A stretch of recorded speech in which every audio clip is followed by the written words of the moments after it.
കത്തിക്കാൻ പോവുകയാണ്. ഇതാണ് നമ്മുടെ വാട്ടർ പെയിന്റ് ഗൈസ്.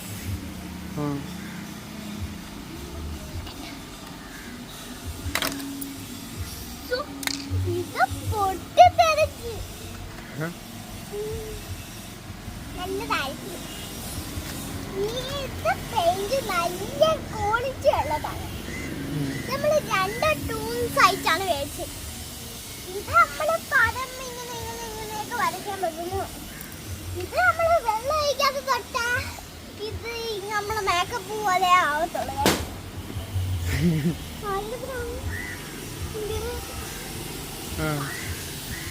പിന്നെ നമ്മള് ഗൈസ് ഇത് നമ്മൾ ഇങ്ങനെയാണ് വെക്കാൻ പറ്റുന്നത്. ഇത് നമ്മള് പല പല കളർ വരച്ചെടുക്കുന്നതാണ് ഗൈസ്. ഇതാണ് അഞ്ച് അപ്പാണ് കേട്ടാ. ഇതാണ്